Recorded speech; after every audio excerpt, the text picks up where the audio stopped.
చిత్తూరు నగరంలో 45వ డివిజన్ ఏదైతే నీళ్ళకి గత ఎలక్షన్ ప్రచార సమయంలో ఇబ్బంది పడుతున్నామని చెప్పారో వారందరి విజ్ఞప్తి మేరకు, అలాగే మా విజయమ్మ ఈ వార్డు ఇన్ఛార్జ్ తెలుగుదేశం పార్టీ మాజీ సభ్యురాలు కూడా మున్సిపల్ సభ్యురాలు, వారందరి కోరిక మేరకు ఆ భగవంతుని ఆశీస్సులతో బోరేసిన తక్షణం 4 ఇంచుల నీళ్ళు రావడం జరిగింది.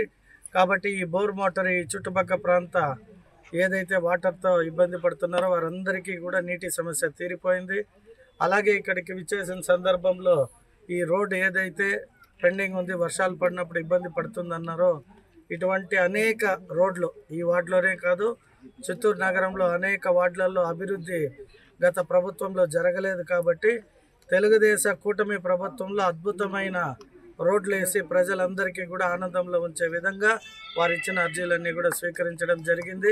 వారి కోరిక మేరకు ఇంకొకసారి ఈ వార్డుకి వచ్చేటప్పుడు ఈ రోడ్డు వేసే వస్తామని తెలియజేసుకుంటూ చిత్తూరు ప్రజలకు ఎటువంటి నష్టం లేకుండా చూసుకునే బాధ్యత మా కుటుంబ సభ్యులైన నాయకులపైన నాపైన ఉంటుందని తెలియజేసుకుంటున్నాను. మరిన్ని వీడియోస్ కోసం ఛానల్ ని సబ్స్క్రైబ్ చేయండి. లేటెస్ట్ అప్డేట్స్ కోసం వాట్సాప్ ఛానల్ ని ఫాలో అవ్వండి. ఆ లింక్ డిస్క్రిప్షన్ లో ఉంది.